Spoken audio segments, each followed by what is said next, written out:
সম্প্রতি এক টক শোতে মা হওয়ার ইচ্ছার কথা জানান জনপ্রিয় অভিনেত্রী তানজিন তিশা।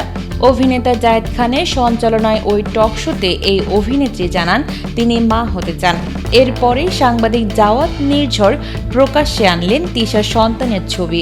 শনিবার বিকেলে জাওয়াত নির্ঝর তার ফেসবুকে একটি ছবি প্রকাশ করে লিখেছেন, সেলিব্রিটি হওয়ার পর মানুষ কি তার গর্ভের সন্তানকে অস্বীকার করতে পারে? অভিনেত্রী তানজিন তিশা দাবি করেছেন তার আগের বিয়ের খবর এবং পুত্র সন্তানের খবরগুলো মিথ্যা।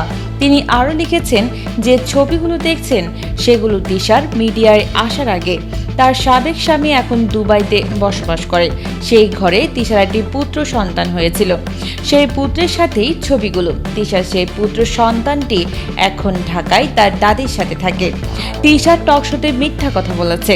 বছরখানেক আগে তানজিন তিশাকে নিয়ে স্টোরি করতে গিয়ে আমরা তার পুত্র সন্তান এবং সাবেক স্বামীকে খুঁজে বের করেছিলাম। তিশা, আপনি প্রমাণ করেন এই বাচ্চা আপনার ছিল না। এদিকে জাওয়াত নির্ঝরের প্রকাশিত ছবিতে দেখা যায় একটি শিশুকে কোলে নিয়ে তিশার গভীর মমতায় স্নেহ করার দৃশ্য। অপর একটিতে দুই শিশুর দোলনায় বসে থাকতে দেখা যায়। তবে ওই ছবিটি মুখ ঢেকে দেওয়া হয়েছে। নির্ঝরের এই পোস্ট মুহূর্তেই ভাইরাল হয়ে যায়, যেখানে অনেকে মন্তব্য করেছেন, অনেকেই আবার বিস্ময় প্রকাশ করছেন।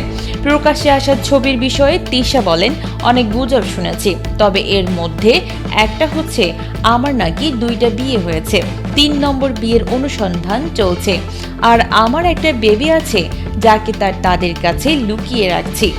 এসব গুজব শুনে আমি আমার পরিবার সকলে মিলে অনেক হাসছি, কারণ ওই বেবিটা আমার বোনের।